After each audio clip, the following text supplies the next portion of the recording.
Salut les amis, je pense que dans cette affaire des États de l'AES, le Bénin vient de se rendre compte qu'ils ont commis une grave erreur. Le Togo et le Bénin sont des pays voisins, aussi bien que le Burkina Faso et le Niger de l'autre côté du Bénin. Vous voyez que dans toute cette affaire, le Togo n'a pas pris position. Et voilà, ils sont dans la CEDEAO, mais ils n'ont jamais bloqué quoi que ce soit au pays de l'AES. Donc, c'est un petit pays qui dépend beaucoup de son port autonome. Et voilà, ils n'ont pas pris ce risque-là de bloquer tout au pays de l'AES. Parce que tout notre argent vient de là.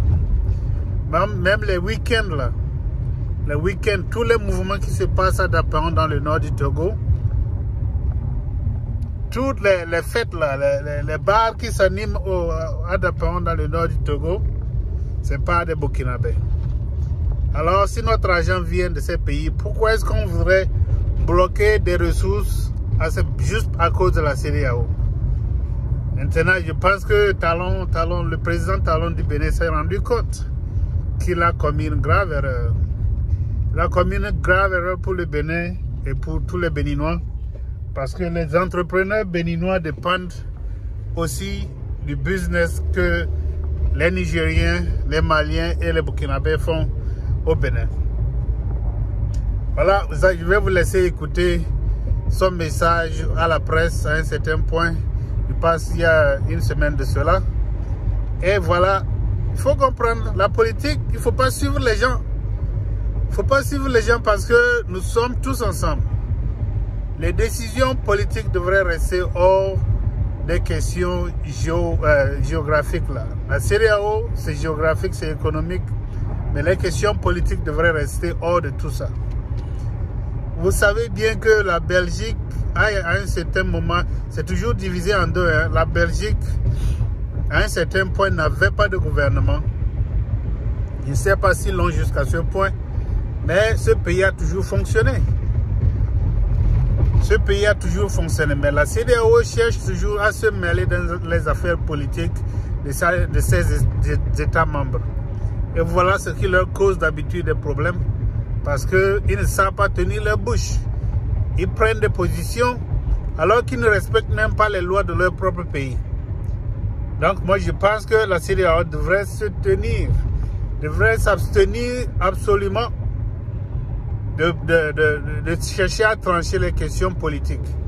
Les questions politiques reviennent aux pays eux-mêmes, aux pays membres eux-mêmes, à leur population.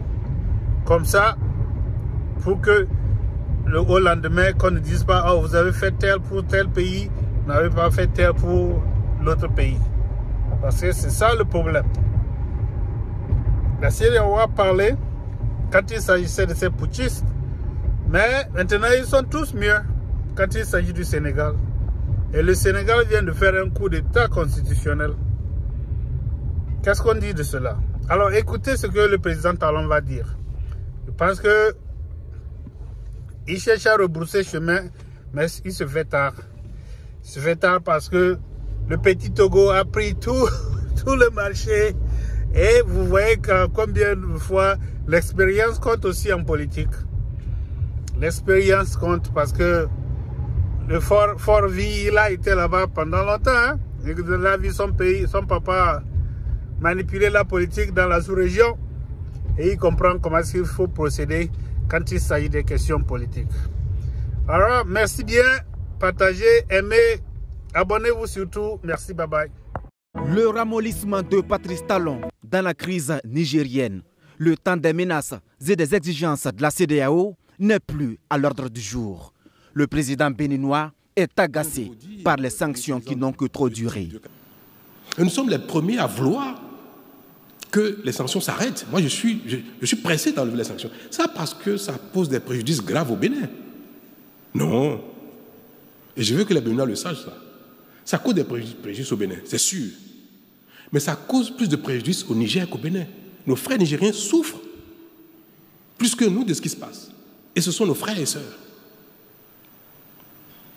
Donc il est temps pour nous de lever ces mesures-là, qui n'étaient pas destinées à durer. Talon va plus loin. Il appelle ses pairs de la CEDEAO à accepter la volonté de Bamako, Niamey et Ouagadougou. Si j'ai l'occasion de l'exprimer au sein de la conférence des chefs d'État, je le dirai, c'est qu'il faut tout laisser tomber. Que veulent les Maliens? C'est OK. Que veulent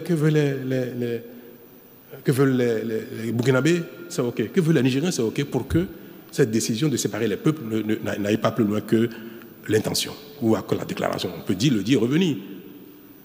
Mais Patrice Talon est loin de dédouaner les autorités à Niamey.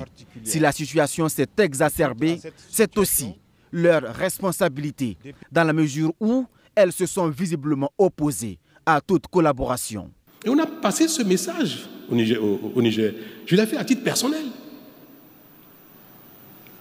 Le moment est arrivé où nous devons dire, bon, maintenant, trêve des discussions, des relances, des recommandations, des sanctions et consorts.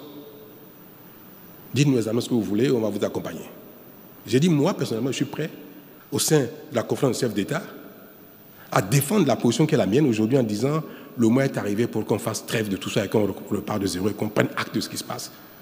Et si les autorités nigériennes nous disent ce qu'ils veulent. Parce qu'après tout, personne de la conférence des chefs d'État ne peut dire au nom des Nigériens ce qu'ils veulent. Vous voulez une transition? Vous ne voulez pas une transition? Vous voulez une transition de 6 mois ou de 4 ans ou de 5 ans? Mais dites-le. Puisque la responsabilité nous impose de ne pas statuer dans le vide. Pour statuer, il faut quelque chose. Dites-nous ce que vous voulez, on va statuer dessus et puis on va vous accompagner. Parce que le peuple du Niger est en difficulté avec ces sanctions-là depuis. On n'a pas reçu de réponse. Oui à la levée des sanctions, oui pour le dialogue, mais le locataire du palais de la Marina est totalement contre le retrait des 3 pays de la CEDEAO. C'est une politique divisionniste. J'ai parlé au téléphone avec un des 3 présidents. À un moment donné, il faut tout dire. Et je lui ai dit, c'est pas bien. Moi, je conçois que les présidents du Niger, du Burkina disent à un moment donné, on suspend notre participation aux organes de ces institutions-là. Ça se comprendrait. Mais dire que je veux détacher le peuple burkinabé, malien, nigérien du peuple béninois, togolais, sénégalais, le problème, c'est pas entre les peuples. Or, ces décisions qu'ils ont prises sont des décisions qui séparent les peuples. Et ça, c'est pas normal. Et c'est pour ça que moi, celui à qui j'ai parlé, j'ai dit, ça allait trop loin. Nous allons trop loin là. Il faut qu'on se revoie. Que les pays de l'AES se revoient parce que tout simplement, la CEDEAO est une communauté de destin. Elle est la communauté financière et économique la plus enviée de toute l'Afrique. La CEDEAO, pas moins. Vous savez que même les pays comme le Maroc ont demandé à intégrer la CEDEAO. Certains sont sortis, sont revenus. Parce que nous faisons de tout petits pas, mais pas de grands pas. On ne peut pas dire que c'est un échec. On va dire qu'on n'a pas fait assez. L'Union européenne a mis du temps pour arriver là où ils sont aujourd'hui. Donc, tout ce qui... Même entre 2 personnes qui s'aiment, très amoureux, si vous découvrez coup de fou, vous mariez le lendemain, ça peut mal se passer. Il y a un temps pour aller dans l'union, pour que l'union soit totale. Je voudrais donc vous dire ça, qu'on ne peut pas dire que c'est un échec. Mais que dire du Sénégal qui met l'organisation régionale face à ses responsabilités? Et ce qu'on observe au Sénégal qui est regrettable est de nature aujourd'hui à nous interpeller sur le rôle des communautés auxquelles nous appartenons. Est-ce que la CEDEAO, l'UMOA, cette fois-ci doit condamner ou non? Est-ce qu'elle doit condamner ou non? Quand on condamne, on dit qu'il ne faut pas condamner. Quand on sanctionne, on dit qu'il ne faut pas sanctionner. Il faut faire quoi? On va dire oui, mais si vous avez condamné ici, vous devez condamner là. D'accord, on l'a fait. Après le Mali, la Guinée, le Burkina, on l'a fait. On dit bon, 1, 2 fois. Vous savez que le Burkina n'a pas été sanctionné du tout. Mais le Niger, oui, parce qu'on a dit à un moment donné, trop c'est trop. Ce trop c'est trop là continue. Il y a encore un trop qui vient dessus. Il faut faire quoi? Est-ce que la CEDEAO doit condamner? Dire non, ce n'est pas admissible. Non, revenir en arrière. Non, si ce n'est pas fait, voilà les sanctions. On va dire, mais il n'a pas vu ce qui passe au Niger. On l'a fait au Niger. Voilà là où c'est en train de nous amener. Donc, moi, je suis perdu un peu. Un point de presse qui donne l'occasion à Patrice Talon de réitérer sa volonté de ne pas briguer un autre mandat à 2 ans de la fin du dernier.